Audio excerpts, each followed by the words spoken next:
నమస్కారం. V7 city news కి స్వాగతం. ముందుగా ముఖ్యాంశాలు. టీటీడీ పాలక మండలి సమావేశంలో పలు కీలక నిర్ణయాలు. స్విమ్స్ ఆసుపత్రిలో 479 నర్సు పోస్టుల భర్తీకి ఆమోదం. నగరి అసెంబ్లీ సీటు రోజాకు కేటాయిస్తే గెలుపుకు సహకరించమన్న నియోజకవర్గ వైసీపీ నాయకులు. జగన్ ముద్దు, రోజా వద్దు అంటూ నినాదాలు. పోలీసులు అప్రమత్తం అవ్వడంతో గంటల వ్యవధిలోనే తిరుమలలో కిడ్నాప్ అయిన బాలుడి ఆచూకీ లభ్యం. తల్లిదండ్రులకు అప్పచెప్పిన జిల్లా ఎస్పీ. రాజరాజేశ్వరి అమ్మవారి శక్తిపీఠంలో ఆలస్యంగా వెలుగులోకి వచ్చిన స్వామీజీ రాసలీలలు. కేసు నమోదు చేసిన రేణిగుంట పోలీసులు. ఎస్పీ కార్యాలయంలో స్పందన ఫిర్యాదులను స్వయంగా పరిశీలించి సమస్యలను పరిష్కరించాలని సంబంధిత పోలీస్ అధికారులకు సూచించిన జిల్లా ఎస్పీ. ఇక వార్తల్లో వివరాలు. ముల్లోకాల ఏలే ముక్కంటేశ్వరి కళ్యాణోత్సవం వేడుకలు కనుల పండుగగా అంగరంగ వైభవంగా ఆదివారం రాత్రి నిర్వహించారు. శ్రీకాళహస్తి ఆలయంలో అర్ధరాత్రి సమయంలో స్వామి అమ్మవార్ల కళ్యాణోత్సవం వేడుకల ఉత్సవానికి స్వామి అమ్మవార్లు ఆలయం నుంచి బయలుదేరారు. ముక్కోటి దేవతల సాక్షిగా పంచభూతాల ఆశీర్వచనాలతో ఆదిదేవుడు పార్వతీదేవుల కళ్యాణం కమనీయంగా ప్రారంభమైంది. సోమవారం తెల్లవారుజామున 4 గంటలకి శ్రీ కాళహస్తీశ్వరుణ్ణి వరుడుగా, దేవేరి శ్రీ జ్ఞానప్రసూనాంబికాదేవిని వధువుగా ముస్తాబు చేశారు. లగ్న ముహూర్తం ప్రకారం శ్రీ కాళహస్తీశ్వరుడు, శ్రీ జ్ఞానప్రసూనాంబిక అమ్మవార్ల కళ్యాణం కమనీయమైన లోకాలను పులకరింపజేసింది. దేవతాగణాలు పెళ్లి పెద్దలై ఆది దంపతుల కార్యం నెరవేర్చింది. సోమవారం తెల్లవారుజామున పార్వతీ పరమేశ్వరుల కళ్యాణం అంగరంగ వైభవంగా జరిగింది. మంగళ వాయిద్యాలతో, వేద మంత్రాల పఠనంతో దక్షిణ కైలాసం మారుమ్రోగింది. ఉమాశంకరుల కళ్యాణమే దివ్య ముహూర్తంగా భావించి పలు జంటలు ఒక్కటయ్యాయి. కళ్యాణం కార్యక్రమాన్ని ప్రధాన అర్చకులు, వేద పండితులు, ఆలయ అధికారులు ఘనంగా నిర్వహించారు.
తిరుమల అన్నమయ భవన్ లో టీటీడీ చైర్మన్ భూమన కరుణాకర్ రెడ్డి అధ్యక్షతన ధర్మకర్తల మండలి సమావేశం జరిగింది.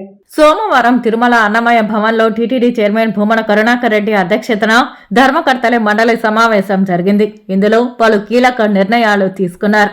స్విమ్స్ ఆసుపత్రిలో 479 నర్స్ పోస్టుల భర్తీకి ఆమోదం తెలిపారు. టీటీడీ విద్యా సంస్థల్లో ఎలాంటి సిఫార్సు లేకుండా హాస్టల్ వసతి కల్పించేలా ఏర్పాట్లు చేయనున్నట్లు తెలిపారు. ఇందుకోసం నూతన హాస్టల్ భవన నిర్మాణాలకు పాలక మండలి ఆమోదం తెలిపింది. 2014 ఏడాదిని కట్ ఆఫ్ ఇయర్ గా పరిగణలోకి తీసుకుని టీటీడీ పరిధిలో ఉన్న ఉద్యోగులకు కూడా జీవో వర్తించేలా చేయాలని ప్రభుత్వాన్ని కోరేందుకు తీర్మానం చేశారు. 1.88 కోట్లతో పిఎస్సి అభివృద్ధి పనులకు నిధులు కేటాయింపు జరిగింది. 1.50 కోట్లతో మిగిలిన ఔటర్ ఫెన్సింగ్ ఏర్పాటుకు ఆమోదం లభించింది. 14 కోట్లతో ఉద్యోగస్తుల వసతి సముదాయాల అభివృద్ధికి ఆమోదం తెలిపారు. తిరుపతి గోవిందరాజస్వామి ఆలయంలోని భాష్యకార్ల సన్నిధిలోని మకర తోరణానికి పార్థసారథి స్వామి, కళ్యాణ వెంకటేశ్వర స్వామి బంగారు ఆభరణాల బంగారు పూతకు ఆమోదిస్తూ నిర్ణయం తీసుకున్నారు. టీటీడీ ఐటీ సేవల కోసం, టెక్ రీప్లేస్మెంట్ కోసం 5 ఏళ్ల పాటు నిర్వహణ కోసం 12 కోట్ల నిధులు కేటాయింపు చేశారు. శ్రీవాణి ట్రస్ట్ ద్వారా టీటీడీ ఆధ్వర్యంలో ఉన్న ఆలయాల అభివృద్ధి పనులకు ఆమోదం చేశారు. ఘాట్ రోడ్ లో మరణించిన నరసింహ కుటుంబానికి 5 లక్షల ఎక్స్ గ్రేషియా అందించాలని నిర్ణయించారు. నోటిఫికేషన్ ద్వారా ఎంపిక కాబట్టటువంటి వాళ్ళనందరినీ కూడా రెగ్యులరైజ్ చేయాలా అనేటువంటి నిర్ణయం తీసుకున్నది. ఆ కారణంగా తిరుమల తిరుపతి దేవస్థానంలో పనిచేస్తున్నటువంటి అనేక ఉద్యోగస్తులు నోటిఫికేషన్ ద్వారా కాకుండా బోర్డు ఆమోదం ద్వారా ఉద్యోగంలోకి రాబడ్డటువంటి వాళ్ళు కాబట్టి ఈ ప్రత్యేకమైనటువంటి పరిస్థితిని గుర్తించి తిరుమల తిరుపతి దేవస్థాన ఉద్యోగస్తులకు కూడా జీవో వర్తించే విధంగా అనుమతి ఇవ్వవలసిందిగా కోరుతూ తీర్మానం చేయటం జరిగింది. 1,88,00,000 రూపాయలతో తిరుమలలో భక్తుల సౌకర్యార్థం పిఎస్సి అభివృద్ధి పనుల కోసమని టెండర్ ఆమోదం చేయటం జరిగింది. 1,50,00,000 రూపాయలతో బాలాజీ నగర్ తూర్పు వైపున, అదేవిధంగా పద్మావతి విశ్రాంతి భవనం ఔటర్ గార్డెన్లో మిగిలిపోయినటువంటి ఫెన్సింగ్ ఏర్పాటుకు ఆమోదం జరిగింది. మీకు అందరికీ కూడా తెలుసును, తిరుమల చుట్టూతా ఈ ఫెన్సింగ్ను గత కొద్ది సంవత్సరాలుగా అటవీ క్రూర మృగాల బారిన పడగకుండా, అలాగే భద్రత కోసమని కూడా చుట్టూతా ఫెన్సింగ్ వెయ్యాలన్నటువంటి నిర్ణయంలో భాగంగా ఇప్పటికే దాదాపు 75-80% పైగా ఈ 7-8 సంవత్సరాలలో అయిపోయింది. మిగిలినటువంటి ఆ భాగానికి ఈ రోజున అనుమతిని తీసుకోవటం జరిగింది. స్పందన అర్జీలను అత్యంత ప్రాధాన్యతతో సకాలంలో పరిష్కరించాలని జాయింట్ కలెక్టర్ శుభం బన్సల్ అధికారులను ఆదేశించారు. తిరుపతి కలెక్టరేట్ స్పందన కార్యక్రమంలో వచ్చిన అర్జీలకు అత్యంత ప్రాధాన్యతతో సకాలంలో అర్థవంతంగా పరిష్కారం చూపాలని జిల్లా జాయింట్ కలెక్టర్ శుభం బన్సల్ అధికారులను ఆదేశించారు. ప్రజల సమస్యను త్వరితగతిన పరిష్కరించాలని రాష్ట్ర ప్రభుత్వం ప్రతిష్టాత్మకంగా తీసుకుని స్పందన కార్యక్రమం ఏర్పాటు చేశారు. ఈ క్రమంలో ప్రతి సోమవారం స్పందన కార్యక్రమాన్ని నిర్వహిస్తూ వస్తున్నారు.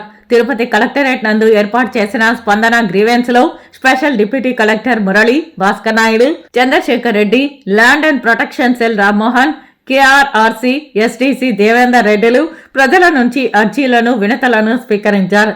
ఈ సందర్భంగా జిల్లా జాయింట్ కలెక్టర్ అధికారులందరూ సదరు అర్జీలపై ప్రత్యేక దృష్టి సారించి వేగవంతంగా పరిష్కరించాలని స్పందనకు హాజరైన వివిధ శాఖలకు సంబంధించిన జిల్లా అధికారులను ఆదేశించారు. ప్రజల నుండి వచ్చే సమస్యల పరిష్కారానికి అధిక ప్రాధాన్యత ఇచ్చి ఆయా సమస్యల పరిష్కారానికి కృషి చేయాలని అధికారులను ఉద్దేశించి తిరుపతి నగరపాలక సంస్థ మేయర్ డాక్టర్ శిరీష, కమిషనర్ అతిథి సింగ్ అన్నారు. తిరుపతి మున్సిపల్ కార్పొరేషన్ కార్యాలయంలో సోమవారం డైల్ యువర్ కమిషనర్ అర్జీలు స్వీకరించే స్పందన కార్యక్రమంలో మేయర్, కమిషనర్ అర్జీలను స్వీకరించారు.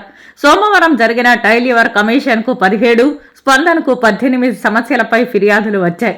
ముఖ్యమైన ఫిర్యాదుల్లో చంద్రశేఖర్ రెడ్డి కాలనీలో ఒక ఖాళీ స్థలంలో ఆవులను మేపుతూ వాటి పేడను కాలువల్లోకి వదలడం వలన పాములు కూడా వస్తున్నాయని, సుందరయ్య 4వ క్రాస్ నందు డ్రైనేజీ కొరకు రోడ్డును తవ్వేసి తర్వాత సరిగ్గా పూడ్చలేదని, ఎల్ఎస్ నగర్ లో కంకర వేసి వదిలేశారని, త్వరగా రోడ్డును పూర్తి చేయాలని, లీలామహల్ వద్ద డివైడర్లలో మొక్కలకు నీరు లేక ఎండిపోతున్నాయని, కేబీ లేఅవుట్ పార్క్ వద్ద టెంకాయల మండి వలన శబ్ద కాలుష్యం అధికంగా ఉన్నదని, అదేవిధంగా కొన్ని ఏరియాల్లో డ్రైనేజీ సమస్యలపై వచ్చిన ఫిర్యాదులపై మేయర్ డాక్టర్ శిరీష, కమిషనర్ అతిథి సింగ్ స్పందిస్తూ ఫిర్యాదులను త్వరగా పరిశీలించి పరిష్కరిస్తామని తెలిపారు. ఈ కార్యక్రమంలో additional commissioner Charan Tej Reddy, superintendent engineer Thirumalik Mohan, municipal ఇంజనీర్లు వెంకటరామిరెడ్డి, చంద్రశేఖర్, రెవెన్యూ అధికారి Sethumadhav, veterinary officer doctor Nagendra Reddy, deputy city planner Srinivasareddy, additional city planner Balasubrahmanyam, fire అధికారి శ్రీనివాసరావు, మేనేజర్ చిట్టుబాబు, ఇతర అధికారులు పాల్గొన్నారు. పోలీసులు అప్రమత్తం అవ్వడంతో కొద్ది గంటల వ్యవధిలోనే తిరుమలలో కిడ్నాప్ గురైన అభినయ్ తల్లి ఒడికి చేరాడు.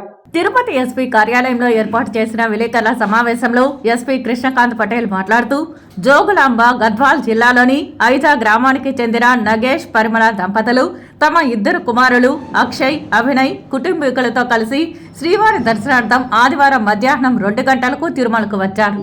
గది లభించకపోవడంతో పిఎస్సి 2లో సేద తీరారు. ఆ సమయంలో తూర్పుగోదావరి జిల్లా రాజానగరానికి చెందిన బజ్జాడ దేవి తన వద్ద ఉన్న మొబైల్ ఫోన్తో అభయ్ని ఆడిస్తూ అక్కడి నుంచి ఎత్తుకొచ్చేసింది. మధ్యాహ్నం 3:30 ప్రాంతంలో బిడ్డ కనిపించడం లేదని గుర్తించిన తల్లిదండ్రులు వెంటనే పోలీసులకు ఫిర్యాదు చేశారు. మరోవైపు బిడ్డను తిరుమల నుంచి దేవి ఓ జీబ్లో తిరుపతికి తీసుకొచ్చేసింది. కెన్సెస్ నుంచి సంధ్య థియేటర్ రోడ్డు నుండి పెద్దకాపు లేఅవుట్లోకి వెళ్ళింది. కొంతసేపటికి సీసీటీవీ ఫుటేజ్ ఆధారంగా ఈస్ట్ తిరుమల 2 టౌన్ పోలీసులతో కలిసి నిందితురాలిని బిడ్డను గుర్తించారు. రాత్రి సుమారు 8 గంటలకు ఆమెను అదుపులోకి తీసుకున్నారు. బిడ్డను తల్లిదండ్రులకు ఎస్పీ అప్పగించారు. స్వల్ప వ్యవధిలోనే కిడ్నాప్ కేసును ఛేదించిన పోలీసులను ఎస్పీ అభినందించారు. బాలుని అప్పగించిన ఎస్పీకి తల్లిదండ్రులు కృతజ్ఞతలు తెలిపారు. ప్రాంతానికి అక్యూజ్డ్ వచ్చేసి బాబుకి ఒక సెల్ ఫోన్ చూపించి బాబు అటెన్షన్ డ్రా చేసి బాబుని తీసుకొని వెళ్ళడం జరిగింది. దాని తర్వాత వీళ్ళు లేచి చూస్తే బాబు కనపడలేదు. దాంతో ప్యానిక్ అయ్యి అక్కడ వెతికి దొరికినప్పుడు ఇమీడియట్గా అరౌండ్ 4:30, 4:45కి పోలీస్కి అప్రోచ్ చేయడం జరిగింది. ఇమీడియట్గా మేము ఎఫ్ఐఆర్ రిజిస్టర్ చేసి టీమ్స్ పెట్టడం జరిగింది. సో ఆ ప్రయత్నంలో సీసీటీవీ కెమెరాస్ చెక్ చేసి అదర్ డిపార్ట్మెంట్స్ హెల్ప్ తీసుకొని టీటీడీ హెల్ప్, ఆర్టీసీ హెల్ప్, మన మీడియా హెల్ప్ తీసుకొని మన ఇక్కడ పెద్దకాపు లేఅవుట్ ముందు లాడ్జ్లో బాబుతో అక్యూజ్ దొరకడం జరిగింది. సో ఇమీడియట్గా బాబుని ట్రేస్ చేయడం జరిగింది. బాబు ఆరోగ్యంగా ఉండడం ఏమీ జరగలేదు. ఇంకా ఫర్దర్ డీటెయిల్స్ విచారణలో తెలుస్తుంది. వేలాది మంది భక్తులు తిరుమల తరలి వస్తుంటారు. వెంకన్నను దర్శించుకుని మొక్కులు చెల్లించుకుంటారు. అనంతరం ఖచ్చితంగా ఆ స్వామివారి లడ్డూ ప్రసాదాన్ని కూడా స్వీకరిస్తారు. వెంకటేశ్వర స్వామివారి లడ్డూ ప్రసాదం అంటే ప్రపంచ వ్యాప్తంగా ప్రత్యేక స్థానం ఉందనే చెప్పాలి. అలాంటి లడ్డూ ప్రసాదం ఏకంగా 307 సంవత్సరాలు పూర్తి చేసుకుంది. 2014లో స్వామివారి లడ్డూ ప్రసాదానికి జియోగ్రాఫికల్ ఇండికేషన్ నుంచి గుర్తింపు వచ్చిన సంగతి తెలిసిందే. తిరుమల శ్రీవారి లడ్డూకి 307 సంవత్సరాలు పూర్తి. ప్రసాదం వెనుక అసలు కథ తెలుసుకుందాం. ప్రపంచంలోనే తిరుమల లడ్డూకు ఉన్న ప్రాముఖ్యత మరి ఏ ఇతర లడ్డూలకు లేదు. కారణం రుచిలోనూ శుచిలోనూ తీయదనంలోనూ దీనికున్న విశేషం అది. ఒక్కసారి తిరుమల శ్రీవారి లడ్డూ రుచి తిన్నవారు మళ్ళీ మళ్ళీ తినాలని ఉబలాటం కలుగుతుంది. ఎందుకంటే తిరుమల శ్రీవారి లడ్డూను దేవునికి సమర్పించిన తరువాతే భక్తులకు వితరణ చేస్తారు. కరుణా సముద్రుడైన భగవంతుని చల్లని చూపు ఈ లడ్డూలపై పడడంతో దీనికి ఆ ప్రత్యేకత లభించిందని భక్తుల విశ్వాసం. ఏళ్లు గడిచినా దీని ప్రత్యేకత చెక్కు చెదరలేదు.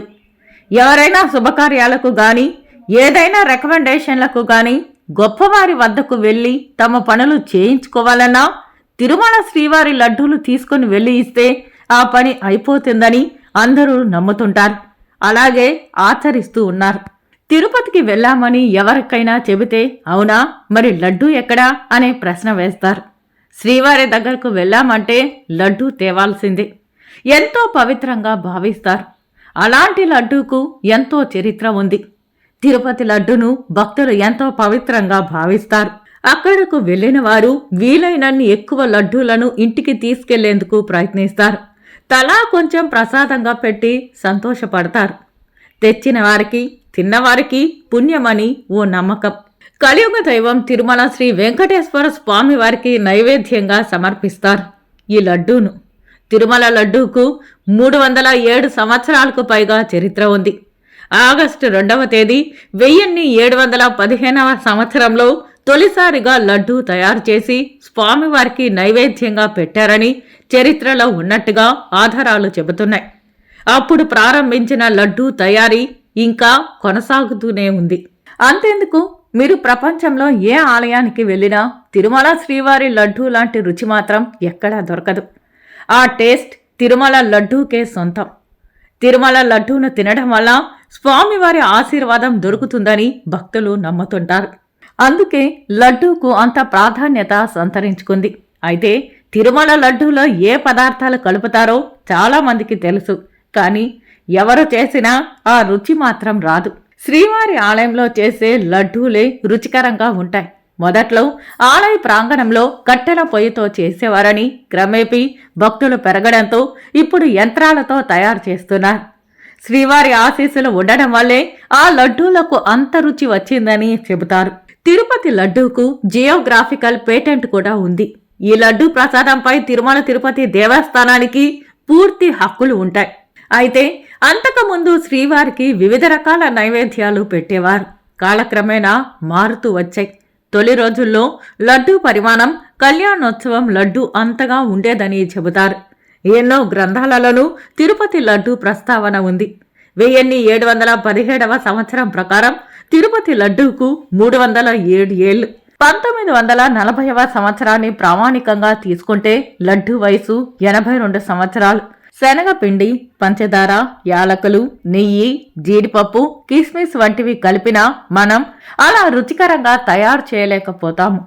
తిరుమల శ్రీవారి పొట్టులో తయారు చేసే శ్రీవారి లడ్డు ఇటు భక్తులకే కాదు, అటు అన్ని మతాల కులస్తులు తింటారు. చంద్రగిరిలో చెవిరెడ్డి కుటుంబ పాలనను సాగనంపాల్సిన అవసరం అందరిపై ఉందని టీడీపీ ఎమ్మెల్యే అభ్యర్థి పులివర్తి నాని నియోజకవర్గ ప్రజలకు పిలుపునిచ్చారు. యోగిమలవరంలో అభివృద్ధి కరువైందని, రాబోయే సార్వత్రిక ఎన్నికల్లో వైసీపీకి ప్రజలు తగిన గుణపాఠం నేర్పిస్తారని చిత్తూరు జిల్లా తెలుగుదేశం పార్టీ పార్లమెంట్ అధ్యక్షుడు, చంద్రగిరి నియోజకవర్గ ఎమ్మెల్యే అభ్యర్థి పులివర్తి నాని ఆగ్రహం వ్యక్తం చేశారు. తిరుపతి రూరల్ మండలం యోగిమల్లవరంలో చిత్తూరు జిల్లా తెలుగుదేశం పార్టీ పార్లమెంట్ అధ్యక్షుడు, చంద్రగిరి నియోజకవర్గ ఎమ్మెల్యే అభ్యర్థి పులివర్తి నాని మీ ఇంటి వద్దకు మీ పులివర్తి నాని అనే కార్యక్రమాన్ని నిర్వహించారు. పులివర్తి నానికి ఉమ్మడి టీడీపీ జనసేన నాయకులు గజమాలతో సత్కరించగా మహిళలు హారతలు పట్టి ఘన స్వాగతం పలికారు. ఈ కార్యక్రమంలో భాగంగా ప్రతి ఇంటికి వెళ్లి వారి సమస్యలను అడిగి తెలుసుకుని టీడీపీ మేనిఫెస్టోని వివరించారు.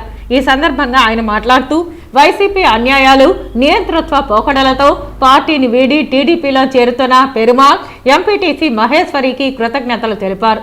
స్థానికంగా ఉన్న డ్రైనేజీ, ఇంటి స్థలాలు, నిరుద్యోగ సమస్యల పరిష్కారానికి కృషి చేస్తానని హామీ ఇచ్చారు. చంద్రగిరి నియోజకవర్గ తెలుగుదేశం పార్టీ ఎమ్మెల్యే సీటును బీసీలకు కేటాయించాలని బీసీ సంఘం నాయకులు రుద్రగోపి డిమాండ్ చేశారు. తిరుపతి ప్రెస్ క్లబ్ లో ఏర్పాటు చేసిన విలేకరుల సమావేశంలో రుద్రగోపి మీడియాతో మాట్లాడారు. చంద్రగిరి నియోజకవర్గం తెలుగుదేశం పార్టీ కంచుకోట అని పేర్కొన్నారు. వచ్చే ఎన్నికలలో ఈ సీటును బీసీలకు కేటాయించాలని, అప్పుడే అత్యధిక మెజారిటీతో గెలుపొందగలరని పేర్కొన్నారు. నియోజకవర్గంలో బలమైన బీసీ నాయకులు ఉన్నారని, అలాంటి వారిని గుర్తించి సీటు కేటాయిస్తే అత్యధిక మెజారిటీతో గెలిపించుకుంటామన్నారు. చంద్రబాబు నాయుడు అభ్యర్థి విషయంలో పునః ఆలోచన చేయాలని కోరారు. చంద్రగిరి నియోజకవర్గంలో 1,37,777 ఓట్లు బీసీలు ఉన్నాయి. ఈరోజు బీసీలకు ఏ రోజన్నా టికెట్ కేటాయించారా? ఈ చిత్తూరు జిల్లాలో పుట్టి, నారావారిపల్లిలో పుట్టి, సొంత నియోజకవర్గంలో మీరు ఉన్నారు. మీరు ఈరోజు కుప్పం పోయినా కూడా అక్కడ ఆదరిస్తున్నది మిమ్మల్ని బీసీలే ఎక్కువ శాతం. అలాంటి బీసీలు ఉన్న ఈ చంద్రగిరి నియోజకవర్గంలో బీసీలకు ఎందుకు టికెట్ కేటాయించకూడదనేసి చంద్రబాబు గారిని విన్నవించుకుంటున్నాం. మీరు పేపర్లకే పరిమితమై, టీవీలకే పరిమితం కాకుండా క్షేత్రస్థాయిలో బీసీలకి ప్రాధాన్యత ఇస్తే పార్టీకి మనుగడ ఉంటుంది. ఎందుకంటే మనం పదే ఊదరగొట్టుకుంటుంటాం. బీసీలు అంటే తెలుగుదేశం అంటే బీసీలు అనేసి. ఐరన్ లెగ్ గా పేరుగాంచిన సినీ గ్లామర్ నటి రోజాను గోల్డెన్ లెగ్ గా మార్చి 2 పర్యాయాలు శాసన సభ్యురాలుగా విజయం చేకూర్చిన నగర నియోజకవర్గంలోని కొందరు నాయకులు ఆమెపై అసమ్మతి వెళ్లబుచ్చారు.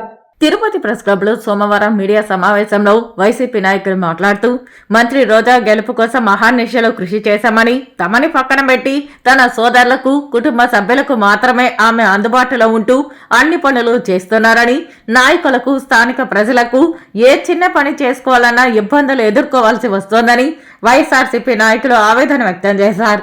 రోజాకు సంపద, డబ్బు, కుటుంబ సంతోషమే తప్ప నియోజకవర్గ అభివృద్ధికి ఏమాత్రం కృషి చేయడం లేదని ఆరోపించారు. 2014 నుంచి 2019 వరకు ఆమె గెలుపు కోసం కృషి చేసిన తమకు తీవ్ర నష్టం కలిగించారని విమర్శించారు. వైసీపీ అధినేత జగన్ అంటే ఇష్టమని, రోజా తమకు వద్దని కరాఖండిగా తెలిపారు. ఈసారి ఎన్నికలలో రోజాకు సీటు కేటాయిస్తే స్థానిక వైసీపీ నాయకులు పనిచేయమని ప్రకటించారు. నగర నియోజకవర్గంలో ఏ గ్రామ పంచాయతీలోనూ సరైన అభివృద్ధి జరగలేదని, తీవ్ర స్థాయిలో మండిపడ్డారు. రోజా ప్రవర్తనతో, అతని అన్నదమ్ముల ప్రవర్తనతో విసిగి చెందిన తాము రానున్న ఎన్నికలలో ఆమెకు వ్యతిరేకంగా పనిచేస్తామని అన్నారు. ఈ విలేకరుల సమావేశంలో నిండ్ర గ్రామ వాస్తవ్యులైన వైఎస్ఆర్సీపీ జిల్లా రైతు విభాగం కార్యదర్శి మురళి, వైఎస్ఆర్సీపీ నాయకులు, కార్యకర్తలు తదితరులు పాల్గొన్నారు. కష్టపడిన మాకు అధికారం వచ్చిన తర్వాత మమ్మల్ని చాలా ఇబ్బందులకు గురిచేశారు. మా పంచాయతీలో కానీ మండలంలో కానీ డెవలప్మెంట్ని అడ్డుకున్నారు. కావున రోజా వద్దు, జగనన్న ముద్దు. ఇది మా మాట ఒకటే కాదు, వైఎస్ఆర్ పార్టీకి 2012 నుంచి కష్టపడిన వాళ్ళు ప్రతి ఒక్కరూ చెప్తున్న మాట ఇది. ఇకపోతే ఈరోజు రోజాతో ఉన్నవారంతా గవర్నమెంట్ వచ్చిన తర్వాత వచ్చి జాయిన్ అయిన వాళ్ళే. మొదటి నుంచి కష్టపడిన వాళ్ళు ఎవరు లేరు. వాళ్ళందరినీ రోజా దూరం చేసుకునింది. కాబట్టి మేము స్టార్టింగ్ మెంబర్షిప్ వైఎస్ఆర్ పార్టీకి మెంబర్షిప్ చేర్చేటప్పటి నుంచి మేము కష్టపడ్డాం. మమ్మల్ని అంతా ఈరోజు మేము ఎక్కడున్నాం అనేది కూడా తలుచుకోవడం లేదు. ఈరోజు మా విలేజ్లో ఒక సచివాలయం భవనం ఓపెనింగ్ చేస్తే కనీసం పంచాయతీ సర్పంచ్ లేదు, ఎంపీటీసీ లేదు, జడ్పీటీసీ లేదు, ఎవరు లేకుండా మా విలేజ్లో సచివాలయం భవనాన్ని ఓపెనింగ్ చేసింది నిన్నలా మొన్న నెట్టేరి గ్రామం. కాబట్టి ఈరోజు రోజాకి సీట్ ఇస్తే ఎవరు పార్టీకి పనిచేయరు, రోజాని ఓడిస్తారు. కాంగ్రెస్ పార్టీ తిరుపతి జిల్లా క్రిస్టియన్ మైనారిటీ వైస్ చైర్మన్ గా కనపర్తి సాల్మన్ రాజును నియమిస్తున్నట్లు ఆ పార్టీ ఎస్సీ సెల్ జిల్లా అధ్యక్షులు శివశంకర్ తెలియజేశారు. తిరుపతి ప్రెస్ క్లబ్ లో ఏర్పాటు చేసిన విలేకరుల సమావేశంలో కాంగ్రెస్ పార్టీ తిరుపతి జిల్లా ఎస్సీ సెల్ అధ్యక్షుడు శివశంకర్ మాట్లాడుతూ, రాష్ట్రంలో కాంగ్రెస్ పార్టీ పునర్జీవం పొందిందని, వైఎస్ఆర్ కాంగ్రెస్ పార్టీ టీడీపీ పాలనలో విసిగిపోయిన రాష్ట్ర ప్రజలు ప్రత్యామ్నాయంగా కాంగ్రెస్ పార్టీ వైపు చూస్తున్నారని పేర్కొన్నారు. గతంలో పార్టీని వీడిన అనేక మంది ముఖ్య నాయకులందరూ నేడు కాంగ్రెస్ పార్టీలో చేరుతున్నారని, వచ్చే ఎన్నికల్లో కాంగ్రెస్ పార్టీ గెలిపే ధ్యేయంగా కార్యకర్తలు, నాయకులు పనిచేస్తామని స్పష్టం చేశారు. తిరుపతి జిల్లా క్రిస్టియన్ మైనారిటీ వైస్ చైర్మన్ గా కనపర్తి సాల్మన్ రాజును నియమిస్తున్నట్లు వెల్లడించారు. ఈరోజు ఎస్సీ, ఎస్టీ, బీసీ మైనారిటీలను అందరినీ కూడా కలుపుకుపోయే పార్టీ ఏదంటే ఈరోజు కాంగ్రెస్ పార్టీ అని మేము మరొకసారి తెలియజేస్తున్నాము. ఈరోజున్న దేశ పరిస్థితులలో దేశంలో బీజేపీ కానీ రాష్ట్రంలో బీజేపీ బాబు, జగన్, పవన్ అవలంబిస్తున్నటువంటి ఈ యొక్క కార్యక్రమాలు చూస్తే ఈరోజు దేశ ప్రజలు కూడా, రాష్ట్ర ప్రజలు కూడా విసిగిపోయి ఉన్నారు. ఈరోజు వాళ్ళు ఈరోజు రాష్ట్రంలో ఎస్సీ, ఎస్టీ, ముస్లిం మైనారిటీకి ఎటువంటి యొక్క ప్రజల యొక్క పట్ల, వారు ఇస్తున్నటువంటి హామీల పట్ల వాళ్ళు చేస్తున్నటువంటి ప్రజాపాలన కానీ తీవ్రంగా వ్యతిరేకిస్తున్నారు ఈరోజు ప్రజలు. ఈరోజు ఎస్సీ సప్లాన్ను పూర్తిగా తీసేసిన ఘనత ఈరోజు ఈ యొక్క జగన్ పార్టీకే చెల్లుతుంది. అన్ని వర్గాల ప్రజల ఆశయాలను, ఆకాంక్షలను నెరవేరుస్తూ బడుగు బలహీన వర్గాల మహిళలను, యువతరాలని, నిరుద్యోగులని, అభాగ్యులను, దళితులు, నిస్సహాయులైన ఆదివాసుల్ని, గిట్టుబాటు ధరలకు కృంగిపోతున్న మధ్యతరగతి ప్రజలను, వివిధ సామాజిక వర్గాలకు చెంది ఉన్న ఎస్సీ, ఎస్టీ, బీసీ, మైనారిటీ వర్గాలకు చెందిన ముస్లిం, క్రైస్తవ, జైనులు మరియు సిక్కులు సంక్షేమం కొరకు నిరంతరము కృషి సలిపే ఒక ప్రగతిశీల శక్తి ప్రవాహము కాంగ్రెస్ పార్టీ. శ్రీకాళహస్తి స్వర్ణముఖి నది ఒడ్డున ముక్తిధామ శ్మశాన వాటికను సోమవారం ఎమ్మెల్యే బియ్యపు మధుసూదన్ రెడ్డి, ఎంపీ గురుమూర్తులు ప్రారంభించారు. ఈ సందర్భంగా ఎమ్మెల్యే మధుసూదన్ రెడ్డి మాట్లాడుతూ, 1,00,000 మంది ప్రజలు ఉండే శ్రీకాళహస్తి పట్టణంలో సరైన శ్మశాన వాటిక లేకపోవడంతో చాలా బాధాకరంగా అనిపించి వెంటనే కైలాస ముక్తిధామం పేరిట శ్మశాన వాటికను నిర్మింపజేశామని, మొదటి దశలో నేడు 2.5 కోటితో నిర్మితమైన ముక్తిధామం శ్మశాన వాటికను ప్రారంభించడం ఆనందంగా ఉందని, ఇకపై శ్రీకాళహస్తిలో ఎవరు మృతి చెందినా వారి దహన సంస్కారాలకు కావాల్సిన ఖర్చుని తానే భరిస్తానని అన్నారు. ఇప్పుడు నిర్మితమైన ముక్తిధామంతో ఓ మంచి ఆహ్లాదకరమైన వాతావరణంలో దహన సంస్కారాలు జరుగుతాయని, ఇంకా 2వ దశలో 26 కోట్ల రూపాయలతో ముక్తిధామం పనులు మరింత విస్తృతం చేసి దేశంలోనే అత్యంత అద్భుతమైన శ్మశాన వాటికను ఏర్పాటు చేయడానికి కార్యాచరణ చేస్తామని తెలియజేశారు. సరైనటువంటి ఇన్ఫ్రాస్ట్రక్చర్ లేదు శ్మశాన వాటికలో. దీన్ని మొదటి దశలో 2.5 కోట్లతో దీన్ని ఏర్పాటు చేసి ఇక తర్వాత దశలో దాదాపుగా 26 కోట్లతో దాదాపు ఈ దేశంలోని ఎక్కడా లేని విధంగా అత్యద్భుతంగా తీర్చిదిద్దాలని ఆయన సంకల్పం. ఖచ్చితంగా ఆయన ఒకసారి సంకల్పించారంటే ఖచ్చితంగా చేసి తీరుతారు. సో ఇది త్వరలోనే అందరికీ అందుబాటులోకి వస్తుందని, ప్రజెంట్ అయితే ఎమర్జెన్సీ బేసిస్ మీద దాదాపు ఒక 2.5 కోట్లతో ఒక తాత్కాలికంగా ఈరోజు ఏర్పాటు చేయడం జరిగింది. కనీసం పూడ్చేదానికి 6 అడుగుల భూమి కూడా లేదు మనకు. ఏట్లో పొడవాలి, పందులు సాయంత్రం పూట ఆడ తాగేసి బాటలు కొట్టేసి నడవలేక ముళ్ళులు రకరకాలు అనుభవించాను నేను. నిజంగా శ్రీరామూర్తి చనిపోయిన రోజు వచ్చిన కూడా ఆ పరిక్కాయలు ఉంటాయి, కాళ్ళు నడుస్తుంటే గుచ్చుకుంటూ ఉంటాయి. ఆ బాధ చూసి తట్టుకోలేక ఇమీడియట్గా దీన్ని ఈ బడ్జెటే మేము చెప్పాం దాదాపు 26-27 కోట్లు అవుతుందని. ఇప్పటికీ ఈ 2.5 కోట్లు పెట్టి బిల్డింగ్స్ పెట్టాం. బయట అంతా కూడా ఇంకా డెవలప్మెంట్ అంతా కూడా వేరే డబ్బులు పెట్టున్నాం. ఎందుకు అంటున్నానంటే ఇవన్నీ కూడా నిజంగా చనిపోయినంత మన బెడ్రూమ్ ఇది. This my house, its own house. మన ఉండే హౌస్ చచ్చిపోతానే 24 గంటలు మన బెడ్ ఉండే దేవుడు క్లీన్ చేసి పారేస్తారు, కానీ అన్నీ పనుకునే ప్లేస్. ఇంత పెద్ద ప్లేస్లో దాదాపు 1,00,000 మంది ఉండే ఊరు ఇది. 1,00,000 ఓట్లే 70-75 వేల ఓట్లు ఉన్నాయి. ఇటువంటి ఊరికి 6 అడుగుల భూమి లేదంటే రాజులు వెళ్ళినారు. 30 సంవత్సరాల రాజకీయ చరిత్ర ఉన్న కుటుంబాలు ఉన్నాయి. ఎందుకు వాళ్ళకి మనసు రాలేదు? Indian institute of tourism and travel management Nellore వారి ఆధ్వర్యంలో కేంద్ర ప్రభుత్వ పర్యాటక మంత్రిత్వ శాఖ ఏర్పాటు చేసిన విద్యా సంస్థల్లో 2024-25 సంవత్సరానికి గాను ఉపాధి అవకాశాల దిశగా MBA, BBA కోర్సుల ప్రవేశం కొరకు దరఖాస్తులు ఆహ్వానిస్తున్నట్లు ఇన్స్టిట్యూట్ సహాయచార్యులు డాక్టర్ అభిలాష్ తెలిపారు. తిరుపతి ప్రెస్ క్లబ్ లో ఏర్పాటు చేసిన మీడియా సమావేశంలో ఆయన మాట్లాడారు. MBA కోర్సు కాల వ్యవధి 2 సంవత్సరాలని, ఈ కోర్సు ప్రవేశానికి ఏదైనా డిగ్రీ అర్హత కలిగి ఉండాలని అన్నారు. BBA కోర్సు కాల వ్యవధి 3 సంవత్సరాలని, ఈ కోర్సులో ప్రవేశించడానికి అభ్యర్థులు కనీసం ఇంటర్మీడియట్ పాస్ అయి ఉండాలని తెలిపారు. SC, STలకు 40% ఉత్తీర్ణత కలిగి ఉండాలని చెప్పారు. ఆంధ్రప్రదేశ్ విద్యార్థులకు స్కాలర్షిప్, ఫీజు రీయింబర్స్మెంట్ సౌకర్యం ఉందని పేర్కొన్నారు. ఇందుకోసం సంవత్సర ఆదాయం 2,50,000 లోపు వైట్ రేషన్ కార్డు కలిగి ఉండాలన్నారు. పూర్తి వివరాల కొరకు వెబ్సైట్ ద్వారా లేదా 9966462786 నంబర్ను సంప్రదించాలన్నారు. దరఖాస్తు చేసుకోవడానికి జూన్ 5వ తేదీలోపు చేసుకోవాలని అన్నారు. 24-25 విద్యా సంవత్సరానికి BBAలో MBAలో దరఖాస్తులు కోరుతున్నామండి. BBAలో చేరడానికి కనీస విద్యా అర్హత వచ్చేసి ఇంటర్మీడియట్ ప్లస్ అర్హత వచ్చేసి 50%. కనీస వయసు వచ్చేసి 18. వయస్సు పరిమితి లేదు. అలాగే MBAలో చేరాలనుకుంటే కనీస విద్యా అర్హత వచ్చేసి డిగ్రీ, కనీస అర్హత పర్సెంటేజ్ వచ్చేసి 50% ఉండాలి. SC విద్యార్థులకు 40% ఉంటే సరిపోతుంది. ఇందులో టూరిజం సెక్టార్లో ఎవరైతే చేరాలనుకుంటున్నారో ఇది ఒక మంచి అవకాశం అండి. ఇది కేంద్ర ప్రభుత్వం చే నడపబడుతున్న సంస్థ అండి. ఇది ఇన్స్టిట్యూట్లో జరిగే ప్లేస్మెంట్స్ వచ్చి చాలా companies, multinational companies, tour operating కంపెనీస్లో వచ్చి ఇక్కడ రిక్రూట్మెంట్ చేస్తారు. సో స్టూడెంట్స్ ఇక్కడ చదివే వాళ్ళకి క్రూజ్ షిప్ కంపెనీస్, అంటే hospitality sector, multinational visa companies, ఇంకా ఈవెన్ వాళ్ళకి బయట ఫారిన్ కంట్రీస్కి వెళ్ళి జాబ్ చేసేదానికి కూడా అవకాశం ఉంటుంది. So they can get maximum benefits from MBA and BBA tourism నుంచి వాళ్ళకి చాలా బెనిఫిట్స్ వస్తుంది. So we do 100% campus placements, campus recruitment in the campus.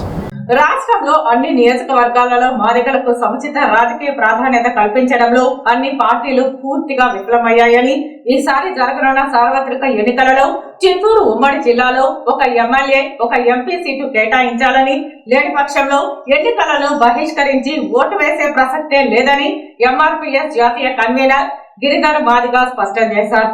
Tirupati press club లో సోమవారం ఏర్పాటు చేసిన మీడియా సమావేశంలో ఆయన మాట్లాడారు. త్వరలో ఉమ్మడి చిత్తూరు జిల్లాలో మాదిగల ఆధ్వర్యంలో సమావేశం నిర్వహిస్తున్నట్లు తెలిపారు.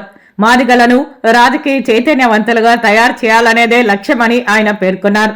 అన్ని రాజకీయ పార్టీలు దేశానికి స్వాతంత్రం వచ్చి 75 సంవత్సరాలు కావస్తున్నా ఇంకా రాజకీయ పార్టీలు మాదిగలను వెనకపెట్టాయని ఆవేదన వ్యక్తం చేశారు. మాదిగలకు రాజకీయ ప్రాధాన్యత కల్పిస్తేనే ఈసారి జరగబోవు ఎన్నికలలో తమ ఓటు ఉంటుందని, లేని పక్షంలో ఏ రాజకీయ పార్టీకి ఓటు వేసేది లేదని తీవ్ర స్థాయిలో మండిపడ్డారు. పంచాయతీ స్థాయి నుంచి పార్లమెంటు స్థాయి వరకు తమకు రాజ్యాధికారంలో ఎవరు ఎటువంటి స్థానం కల్పించలేదని తెలియజేశారు. ఈ విలేకరుల సమావేశంలో సుబ్బయ్య, బాలమణి, మురళి, కృష్ణప్రశాంతి తదితరులు పాల్గొన్నారు. మేము గత 75 సంవత్సరాలుగా ఇదే డిమాండ్ చేస్తూనే ఉన్నాం, కానీ మాకు అన్యాయం జరుగుతూనే ఉన్నది. ఈసారి సవాలు విసురుతున్నాం రాజకీయ పార్టీలకు, మీరు స్టేజ్ ఇవ్వండి, లేదంటే మా యొక్క ఓటమిని మీ యొక్క ఓటమిని మీరే చవి చూసుకుంటారు అని చెప్పని మేము సవాలు విసురుతున్నాం. మా మాదిగలకి ఏ న్యాయం జరిగింది?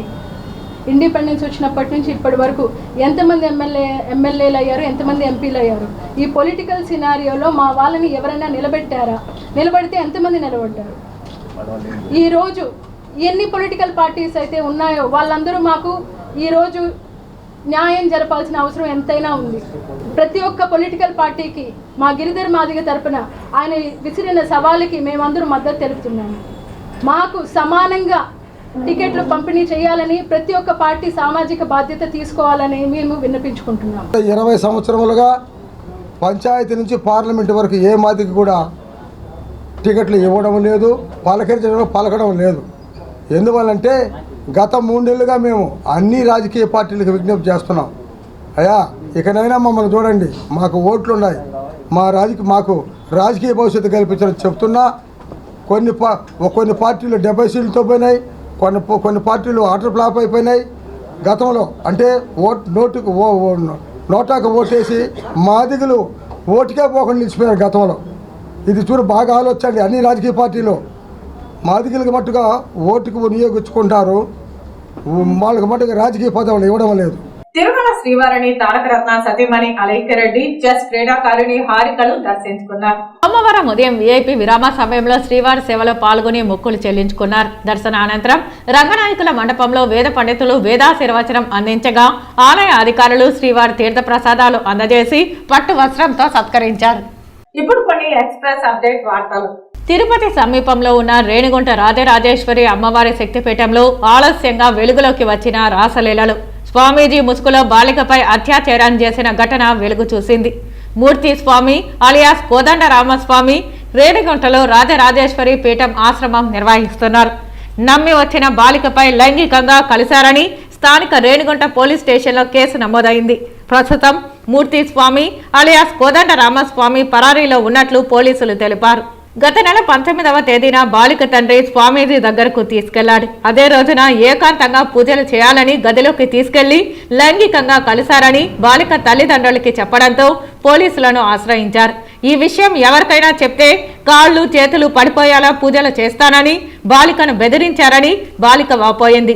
బాలికకు మళ్లీ కాల్ చేసి మళ్లీ రావాలి అని మభ్యపెట్టడంతో బాలిక తల్లిదండ్రులు పోలీసులను ఆశ్రయించారు. తిరుపతి జిల్లా పోలీస్ కార్యాలయంలో సోమవారం స్పందన కార్యక్రమాన్ని జిల్లా ఎస్పీ కృష్ణకాంత్ పటేల్ నిర్వహించి ప్రజల నుండి ఫిర్యాదులను స్వీకరించి సమస్యలకు సానుకూలంగా స్పందించి ప్రతి ఒక్కరికి కేసు విషయాలను కూలంకషంగా అడిగి తెలుసుకుని సంబంధిత పోలీస్ స్టేషన్ల అధికారులకు ఫోన్ ద్వారా సమాచారం తెలిపారు.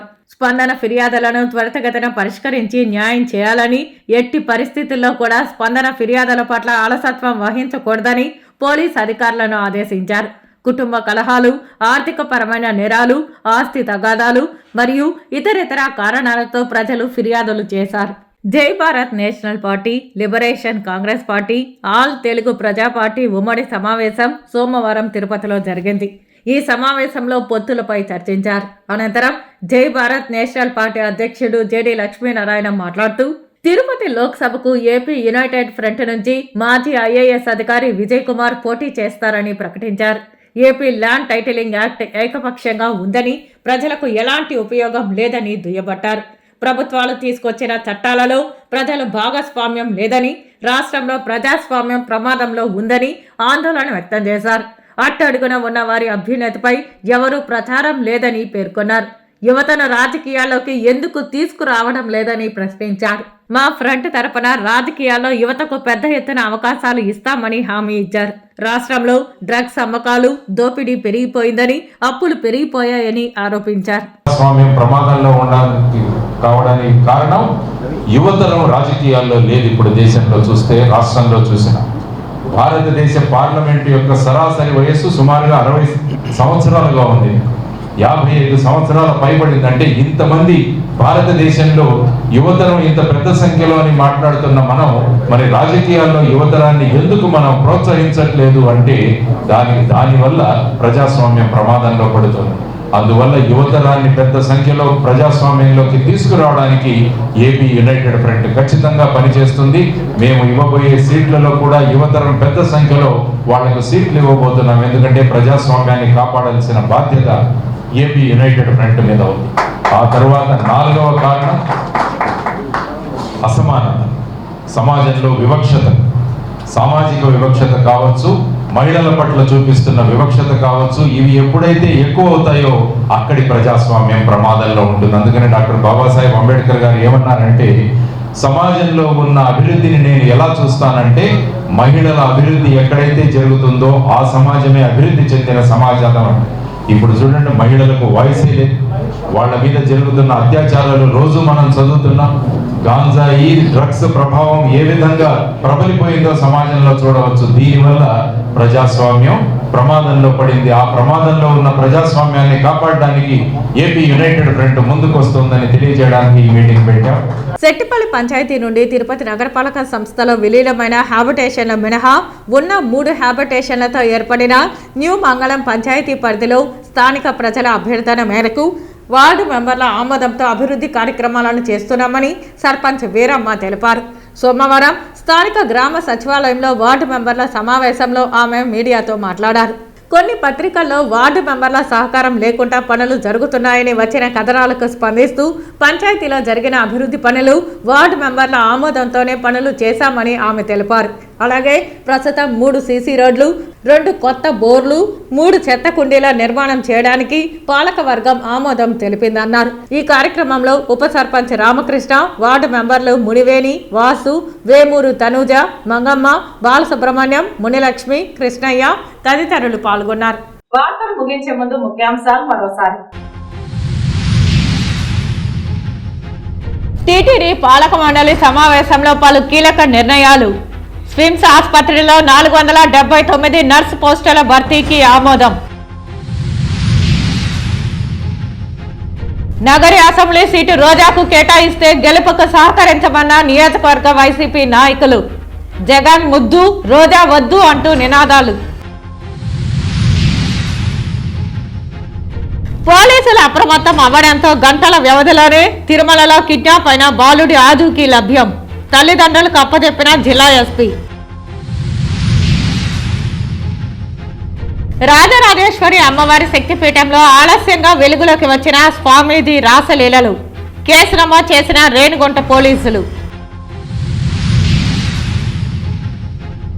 ఎస్పీ కార్యాలయంలో స్పందన ఫిర్యాదులను స్వయంగా పరిశీలించి సమస్యలను పరిష్కరించాలని సంబంధిత పోలీసు అధికారులకు సూచించిన జిల్లా ఎస్పీ.